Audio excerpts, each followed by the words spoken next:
Welcome back to the channel. So Instacart rolled out this update and I think it is a very helpful tool for shoppers, and I think it definitely lowers the stress of this job just a little bit. So basically, at least in my area, a few months ago they rolled out this system where if you do a thumbs up or a thumbs down on an order on a customer, if you do the thumbs down, it actually, you are given the option to block the customer as well as give reasons as to why you're blocking them. Even if you don't block them, you can still give reasons as to why it was a bad experience, which I'm so grateful for, because there have just been a few customers that I'm just like, there's no way I am shopping for you again. And I don't really block a ton of people because obviously I want the money, and also sometimes it's like, okay, they weren't too bad, and you know, I'm really only going to take orders that are worth my money and time anyway, and so maybe, you know, the next time you won't tip as well and I won't accept your order anyway. One of the customers I blocked, it was like 10 items, $10. I was just doing the last order for the day. I was just trying to reach my goal. There's 10 items, $10. I get in the store, I start shopping. They ask for ramen. So there's 2 sections of ramen in the store.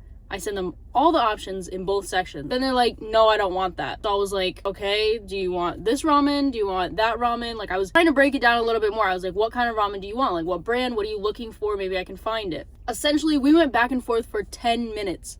10 minutes of them just sending messages that were confusing, that had nothing to do with what we were trying to figure out, which was the ramen that they wanted. Then they sent pictures of the ramen that they wanted. I purchased the ramen that they wanted. And there was one other item they bought that was originally an 8-pack of like some frozen chicken, and they only had a 4 count in stock. So I substituted to the 1 4 count, and I messaged them saying they only had 1 pack and it was smaller. And after the delivery, actually, now that I remember, I didn't have the option to block them, but I wish I did, because then afterwards, the customer reported that the ramens were both missing and that the chicken that I got was like the wrong item, but they approved the substitution for the chicken, and the ramen is what they sent pictures of, and they gave me a low rating. So I wish I had the option to block that customer, and that's just one of the reasons why it's an order I reference a lot in my head when I'm thinking about blocking customers. Like, if anyone is anything like that, they're getting blocked, because some people send a bunch of messages, confuse the shopper, and then afterwards be like, oh, I didn't get my item, when they did. Some customers are just not worth the risk, so I just block them. Like I said, I haven't blocked too many people, but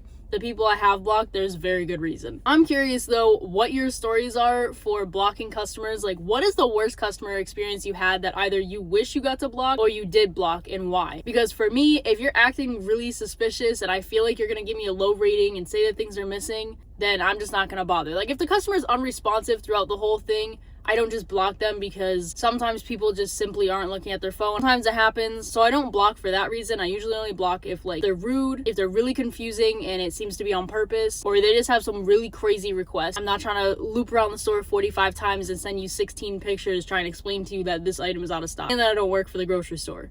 But yeah, I am curious what your horror stories are from customers. There's a lot I could think of, honestly. I mean, I'm probably gonna do some videos on them because I think they're funny. I'm curious what your experiences are, and like I said, would you have blocked them if you had the opportunity to? And what customers have you blocked? But yeah, I thought this would be a fun topic to discuss, and I really want to see your comments. Comment everything down below, and I'll see you guys in the next video.